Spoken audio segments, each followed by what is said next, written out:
Corona virus महामारी पर कई देश चीन की आलोचना कर रहे हैं। दिसंबर 2019 में मामले सामने आने के बाद से ये कयास जारी है कि यह वायरस वहां वुहान इंस्टीट्यूट ऑफ वायरोलॉजी या पास के हुनान सी फूड मार्केट से निकला है। इस WIV लैब में 1500 से ज़्यादा घातक वायरस मौजूद हैं, जो लीक होने पर दुनिया भर के लिए नया खतरा बन सकते हैं। WIV की P4 प्रयोगशाला में इन पर शोध प्रयोग किए जाते हैं। इस बीच ब्रिटिश मीडिया समूह द मेल की रिपोर्ट के अनुसार वुहान लैब की दुर्लभ अंदरूनी तस्वीरें उजागर हुई।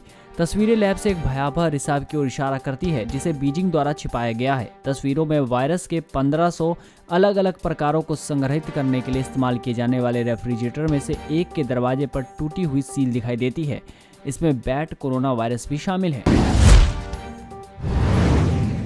दिल्ली NCR को छोड़कर देश भर के कई जिलों में आज से लॉकडाउन में थोड़ी छूट दी गई है। हालांकि ये छूट सशर्त है। ढील उन्हीं स्थानों पर मिल रही है जहां कोरोना के मामले नहीं है। वहीं national highway authority of India ने आज से हाईवे पर टोल वसूली शुरू कर दी है।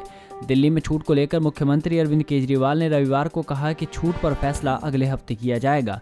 20 अप्रैल से जो छूट मिल रही है उनमें बागवानी, मत्स्य पालन और पशुपालन से जुड़े काम शामिल हैं।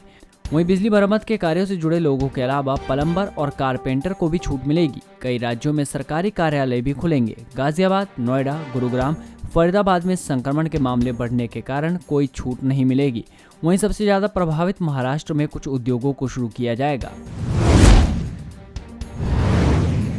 देश में कोरोना वायरस से संक्रमित लोगों की तादाद 16,000 के पार कर गई है। हालांकि राहत की बात यह है कि इनमें 2302 लोग अब तक स्वस्थ हो चुके हैं। स्वास्थ्य मंत्रालय ने रविवार को ये जानकारी दी। केंद्रीय स्वास्थ्य मंत्रालय के रविवार शाम जारी आंकड़ों के अनुसार कोरोना संक्रमण के पिछले 24 घंटों में 1324 नए मामले दर्ज किए गए। इसके साथ ही देश में महामारी से संक्रमित कुल रोगियों की संख्या 16,116 हो गई है।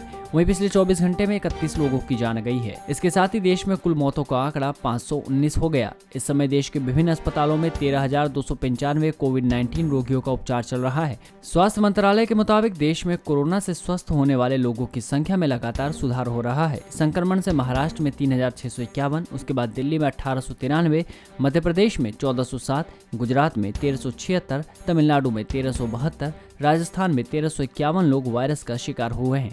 वहीं उत्तर प्रदेश में 969, उत्तराखंड में 42, हिमाचल प्रदेश में 39, छत्तीसगढ़ में 36, असम में 35, झारखंड में 34, चंडीगढ़ में 23, लद्दाख में 18, अंडमान निकोबार में 14, मेघालय में 11, गोवा और पुडुचेरी में 7-7 कोरोना के मामले सामने आए हैं।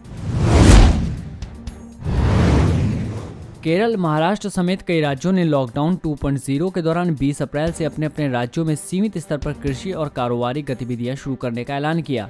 इनमें केरल में से 20 से 24 अप्रैल के बीच चरणबद्ध तरीके से जिलों में सम विषम के तहत वाहनों की आवाजाही को छूट होगी। इसकी शुरुआत कोट्टायम और इडुक्की से होगी।